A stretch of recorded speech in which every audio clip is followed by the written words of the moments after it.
দর্শক, আপনারা এরই মধ্যে জেনেছেন যে রবিবার আজারবাইজান সীমান্ত সংলগ্ন একটি বাঁধ উদ্বোধন করতে গিয়েছিলেন ইরানের প্রেসিডেন্ট এবং পররাষ্ট্রমন্ত্রী সহ আরও সরকারের অনেক কর্মকর্তারা, কিন্তু দুর্ঘটনাবশত সেই হেলিকপ্টারটি বিধ্বস্ত হয়েছে এবং সবশেষ তথ্য যেটি বলছে যে সোমবার সকালের দিকে তাদের মরদেহ উদ্ধার করা হয়েছে এবং তাদের মরদেহ উদ্ধার করার আগে ইরানের রাষ্ট্রীয় গণমাধ্যম তা ইরানের প্রেসিডেন্ট সহ যে পররাষ্ট্রমন্ত্রী তাদের মৃত্যুর খবরটি কিন্তু নিশ্চিত করেছে। একটি চমকপ্রদ তথ্য আপনাদের জানিয়ে রাখি যে ইরানের যে প্রেসিডেন্ট, পররাষ্ট্রমন্ত্রী সহ সরকারি কর্মকর্তারা যেই হেলিকপ্টারে চড়ে গিয়েছিলেন সেটি কিন্তু যুক্তরাষ্ট্রের তৈরি বেল 212 মডেলের। আরেকটি তথ্য জানিয়ে রাখি যে 1979 সালের পর যখন ইরান ইসলামিক বিপ্লব হলো তখন থেকে কিন্তু ইরানের সাথে যুক্তরাষ্ট্রের সম্পর্ক একেবারেই তলানিতে এবং তারপর থেকে কিন্তু ইরানের সাথে যুক্তরাষ্ট্রের কোনো ধরনের বাণিজ্য, অস্ত্র বাণিজ্য তো হবেই না, অন্য কোনো বাণিজ্যই হয়নি। তাহলে একটু যদি আমরা নজর দেই তাহলে বুঝতে পারবেন সেটি কত পুরাতন মডেলের।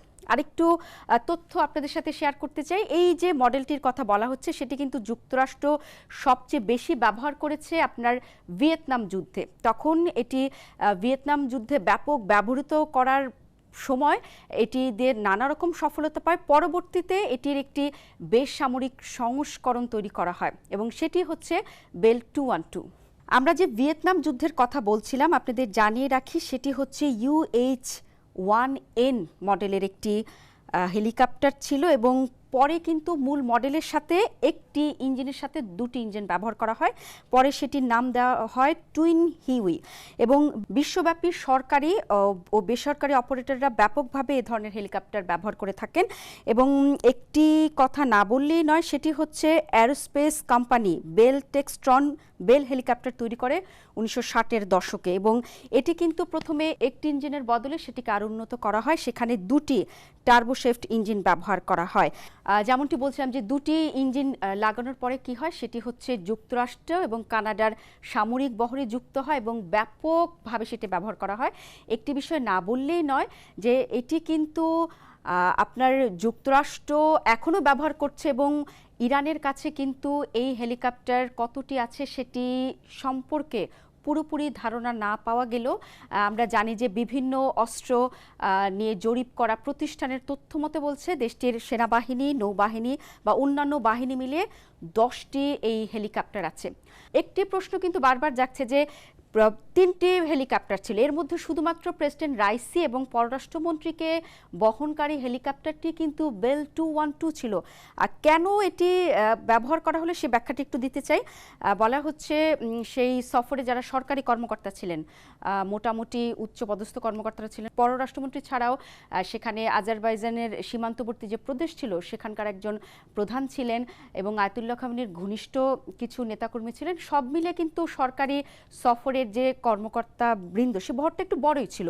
এই 212 বেল যে হেলিকপ্টারের কথা বলা হচ্ছে সেটি যখন আরেকটু উন্নত সংস্করণ করা হয়, দুটি ইঞ্জিন লাগানো হয়, তখন কি হয় এটির ব্যাপকতা একটু বাড়ে। অন্যান্য হেলিকপ্টারের তুলনায় এটিতে বেশ যাত্রী কিছুটা বহন করা যায়।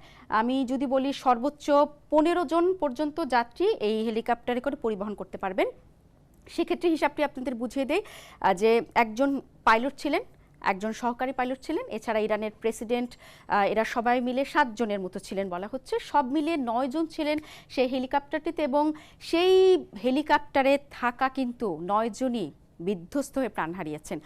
এই কারণে হয়তো বলা হচ্ছে যে মানুষ সংখ্যা বেশি হওয়ার কারণেই মনে করা হয় যে এই হেলিকপ্টারটি ব্যবহার করা হয়েছিল। কিন্তু আরেকটি প্রশ্ন থেকে যায় যে এটি এত আগের হেলিকপ্টার, 4 দশক আগের, এই হেলিকপ্টার কেন ইরানের একজন প্রেসিডেন্ট ব্যবহার করবেন?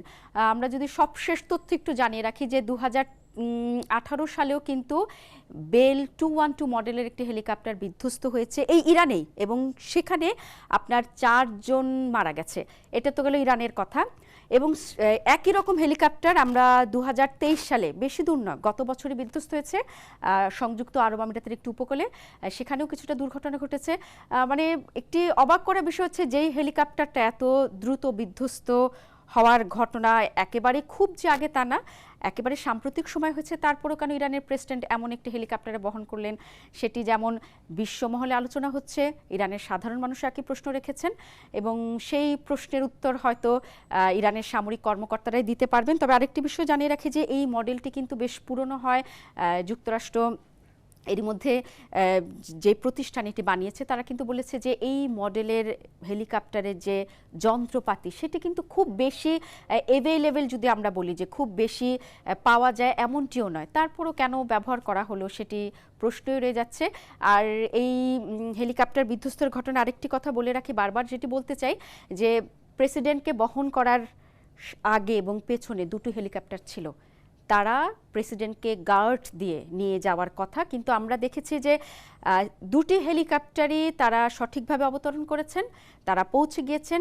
প্রেসিডেন্টের হেলিকপ্টারটিকে রেখেই সেটি একটি প্রশ্নের জন্ম দিয়েছে, কেন প্রেসিডেন্টকে তারা অনুসরণ না করে চলে গিয়েছেন। এবং আপনারা জানিয়ে রাখি যে যে জায়গাটিতে বিধ্বস্ত হয়েছে রাজধানী তেহরান থেকে তার দূরত্ব 600 কিলোমিটার, 2 থেকে আড়াই ঘন্টার মধ্যে সেটি পৌঁছে যাওয়ার কথা। যে হেলিকপ্টারগুলো চলে গিয়েছিল তারা নিশ্চয়ই সংকেত পেয়েছে বলা হচ্ছে, তাদের সাথে নিজস্ব আলোচনা হয়েছে, কিন্তু তারা কিন্তু ফেরত আসেনি।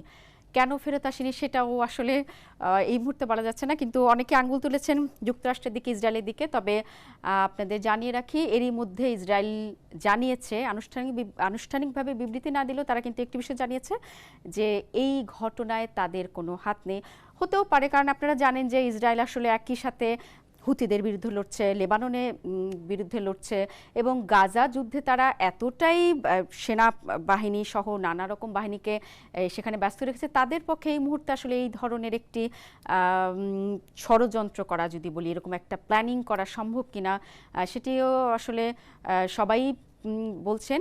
কিন্তু একটি বিষয়ে আপনাদের জানিয়ে রাখি যে সব সময় যে রাষ্ট্র যুক্তরাষ্ট্র ইরানের ছোট ছোট ঘটনায় ইরানের বিষয় যে দেশটি সবার আগে বিবৃতি দেয়, বিশ্বের অন্যতম পরাশক্তি যুক্তরাষ্ট্র, তারা কিন্তু এখনো এ বিষয়ে কিছুই জানায়নি, কোনো বিবৃতি দেয়নি। তারা একটি বিষয় শুধু বলছে যে হার্ড ল্যান্ডিং মানে এটি রাশিয়ার সামরিক বাহিনীর সদস্যরা বেশি করে থাকেন, যে কোনো প্লেন যখন নিয়ন্ত্রণের বাইরে চলে যায়, বিধ্বস্ত হওয়ার একদম আগ মুহূর্তে তাদের হাতে কিছুই করার না থাকে, তারা তখন সে হার্ড ল্যান্ডিংয়ে চলে যায়। এটি বলে তারা বলছেন যে তারা পর্যবেক্ষণ করছেন, যেহেতু হেলিকপ্টারটি তাদের বানানো এবং তাদের তৈরি বিভিন্ন সংস্করণ, এটি শেষ পর্যন্ত তারা কিন্তু এ বিষয়ে কিছুই বলেনি।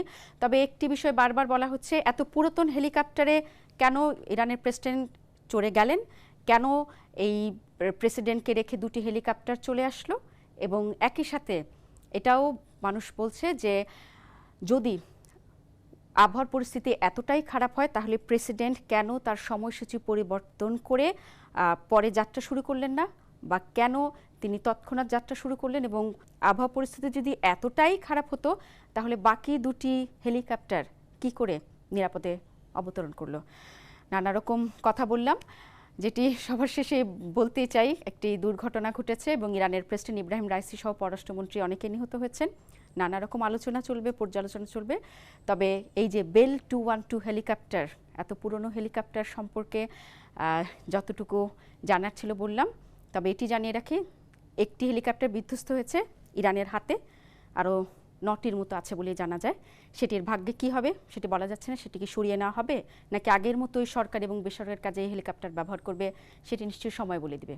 দর্শক, এতক্ষণ তো আমরা ইরানের কথা বলছিলাম, শুধু তো মনে হচ্ছে যে বেল 212 মডেলটি নিশ্চয়ই ইরানি চালায়। আপনাদের জানিয়ে রাখি, এই বেল 212 মডেলটি কিন্তু এখনও বিভিন্ন বেসামরিক সংস্থা ব্যবহার করছে। যদি বলি জাপানের কোস্ট গার্ড, তারা ব্যবহার করছে, খোদ যুক্তরাষ্ট্রের আইনশৃঙ্খলা বাহিনী, ফায়ার বিভাগ এবং থাইল্যান্ড পুলিশ সহ বিভিন্ন সংস্থা এটি ব্যবহার করে। তারপরও এটি হচ্ছে বলা হয় যে এটির পার্টস বা এটির যে যন্ত্রপাতি সেটি কিন্তু বিশ্বের বিভিন্ন জায়গায় এখনও সেভাবে পাওয়া যায় না বলেই মনে করা হয়। এবং তারপরও এটি, যেটি বারবার বলছিলাম যে এটির কিন্তু একটি বড় জায়গা আছে, দুটি ইঞ্জিন আছে এবং কিছুটা আধুনিক করে এটি হয়তো চালানোর জন্য তৈরি করা হয়েছে। এবং এ কারণে হয়তো সেই ভিয়েতনাম আমলের যুদ্ধে ব্যবহার করা এই বেল 212 মডেলটি এখনও যুক্তরাষ্ট্রসহ থাইল্যান্ড এবং জাপানের কোস্টগার্ড ব্যবহার করছে।